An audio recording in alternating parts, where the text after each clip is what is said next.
As already हम discuss कर चुके हैं कि मार्केट और मार्केटिंग होता क्या है, लेकिन आज हम इसको डिटेल में पढ़ने वाले हैं। तो मार्केट की हमने डेफिनेशन पढ़ी थी। अब उसको कई बुक्स में टू वेज़ में कैरेक्टराइज कर दिया गया, एक ट्रेडिशनल वे और एक मॉडर्न वे। हम दोनों पढ़ते हैं। ट्रेडिशनल वे जो है, या हम बोली ट्रेडिशनल जो व्यू है मार्केट का, वो क्या कहता है कि it refers to a particular place where buyers and sellers meet each other and conduct buying and selling activities। यानी कि मार्केट एक ऐसा प्लेस है जहाँ बायर्स और सेलर्स मिलते हैं एक बाइंग एंड सेलिंग एक्टिविटीज़ को कंडक्ट करवाने के लिए। यानी कि जो बायर्स हैं वो बाइंग वाली एक्टिविटीज़ कंडक्ट करवाएंगे और जो सेलर्स हैं वो सेलिंग की एक्टिविटीज़ कंडक्ट करेंगे।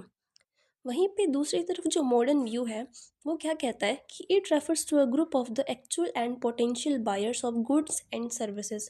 मॉडर्न व्यू में कुछ चीज़ों को मॉडिफाई कर दिया गया। एक्चुअल एंड पोटेंशियल बायर्स जो हैं गुड्स एंड सर्विसेज के, आपको पता होगा कि गुड्स एंड सर्विसेज में डिफरेंस क्या है। अगर नहीं पता तो हम इसके लिए भी एक डिटेल्ड वीडियो बना देंगे। और उसके बाद अगर हम पढ़ें, अब देखो हमने पढ़ तो लिया कि बायर्स होते हैं सेलर्स होते हैं, लेकिन यहाँ पे हम अब हम बहुत ज़्यादा स्टैंडर्ड में आगे बढ़ चुके हैं। तो अब हमें ये चीज़ डिटरमाइन करना पड़ेगा कि हर जगह हम बायर्स और सेलर्स नहीं लिख पाएंगे, हमें लिखना होगा मार्केटर एंड कस्टमर। तो कस्टमर क्या होता है? It refers to the people और organisations who wants to satisfy their needs. जो अपनी नीड्स को सेटिस्फाई करवाना चाहते हैं उन्हें कहते हैं कस्टमर्स। और जो मार्केटर यानी कि जिन्हें हम सेलर्स कहते हैं वो क्या होते हैं? It refers to any person who takes more active part in the process of exchange. यानी कि जो चीज़ों को एक्सचेंज कराने में मोर एक्टिवली पार्ट करते हैं। और इन्हीं से मिलकर बनता है क्या? हमारा मार्केटिंग। तो मार्केटिंग की एक अच्छी डेफिनेशन जो आपको विके पब्लिकेशन के बुक्स में या फिर महावीरा की बुक्स में मिल जाएगा, वो है it refers to that process under which valuable goods and services are created offered and by doing transaction independently the needs are satisfied. हमें ये समझना पड़ेगा कि मार्केटिंग में हर एक चीज़ होती है। चीज़ों को, गुड्स और सर्विसेज को क्रिएट भी किया जाता है और उन्हें इंडिपेंडेंटली बाय और सेल किया जाता है। इंडिपेंडेंटली का मतलब है कि अब हम जब आगे पढ़ेंगे मार्केटिंग के कंसेप्ट्स में, तो हम ये देखेंगे कि जो कंसेप्ट्स है उसमें क्या होता है कि हमें ये ध्यान रखना होता है कि हमें क्वालिटीज़ पे ज़्यादा ध्यान देना है या हमें प्राइस पे ज़्यादा ध्यान देना है। तो वो आगे आएंगे। अभी के लिए हम सिर्फ इतना पढ़ सकते हैं कि मार्केट में हर एक चीज़ होती है। गुड्स एंड सर्विसेज को क्रिएट भी किया जाता है और उसे इंडिपेंडेंटली बाय एंड सेल भी किया जाता है। आगे हम पढ़ेंगे फीचर्स ऑफ मार्केटिंग पे। तो फीचर्स ऑफ मार्केटिंग अब क्या होती है? First of all need and want. तो ये हमको समझना पड़ेगा कि हम सबकी नीड सेम हो सकती है लेकिन वांट अलग हो सकती है। फॉर एग्ज़ाम्पल हमें, हमारी नीड है कि हमें भूख लगी है, लेकिन वांट क्या है कि उस भूख को हम कैसे मिटाएंगे। वांट जैसे किसी की भूख रोटी खाकर मिटेगी, किसी को चावल पसंद है तो वो चावल खाएगा। तो ये नीड एंड वांट का जो क्राइटेरिया है वो मार्केटिंग में फिक्स हो जाता है। And second is creating a market offering. Market offering में बेसिकली हमें ये ध्यान रखना पड़ता है कि अगर हम अपनी चीज़ों को सेल कर रहे हैं तो कस्टमर को एक पूरी इन्फॉर्मेशन हम प्रोवाइड करवाएं उनके प्रोडक्ट से रिलेटेड। देन आता है कस्टमर वैल्यू।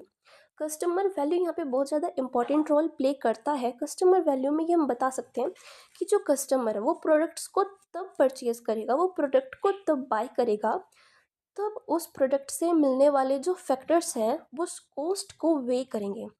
इसका मतलब कोई भी प्रोडक्ट है, फॉर एग्ज़ाम्पल एक फ्रिज है, किसी कंज्यूमर को फ्रिज जो प्रोडक्ट है वो परचेज़ करना है, तो फ्रिज से मिलने वाले जो उसको फैक्टर्स है उसकी जो सेटिस्फेक्शन है अगर वो कॉस्ट के साथ वेरी करेंगे तभी जाके वो प्रोडक्ट को परचेज़ करेगा, नहीं तो वो नहीं करेगा। Last is exchange mechanism. Exchange mechanism तो मार्केटिंग का सबसे इम्पॉर्टेंट रोल प्ले करता ही है। एक्सचेंज मैकेनिज़्म में क्या होता है कि मार्केटिंग के दो साइड्स होते हैं, एक बायर वाली साइड, एक सेलर वाली साइड। तो हम मार्केटिंग में जो एक्सचेंज मैकेनिज़्म है उसमें हम पॉइंट बना के ये लिख सकते हैं कि प्रेजेंस ऑफ टू साइड जो है वो बहुत ज़्यादा इंपॉर्टेंट होता है। The buyer and the seller both should be capable of paying each other something. यानी कि कुछ देने की कैपेबल होना चाहिए। जो बायर है वो उस प्रोडक्ट के बदले कुछ मनी करेंसी उसको देगा। पहले बार्टर सिस्टम था, लेकिन अब जो है करेंसी ने उसकी जो वैल्यू है, मतलब करेंसी ने उसका प्लेस ले लिया है। और जो सेलर है वो कुछ ना कुछ प्रोडक्ट उसको सेल करेगा। Both must have the ability to communicate, यानी कि वो दोनों के पास ये एबिलिटी होनी चाहिए कि वो कम्युनिकेट कर पाए। विदाउट कम्युनिकेशन ये नेसेसरी नहीं है कि कोई भी वहाँ पे मार्केटिंग अवेलेबल होगी, क्योंकि in the absence of communication no buying and selling can take place. Next is both do the transaction independently and without any pressure. बिना किसी प्रेशर में आए वो इंडिपेंडेंटली मार्केटिंग में जब हिस्सा लेते हैं तो वो एक इफेक्टिव वे होता है मार्केटिंग में बायर्स एंड सेलर्स का। फिर है both the parties make transaction for their आन सेटिस्फेक्शन, वो अपनी पर्सनल सेटिस्फेक्शन के लिए ही जो ट्रांजेक्शन है वो करेंगे। तो अभी के लिए सिर्फ इतना। आज हमने पढ़ा है मार्केट, मार्केटिंग, मार्केटर, कस्टमर और मार्केटिंग होती क्या एंड उसके फीचर्स। नेक्स्ट में हम डिस्कस करेंगे फंक्शंस ऑफ मार्केटिंग, जो कि एक बहुत मोस्ट इम्पॉर्टेंट टॉपिक है।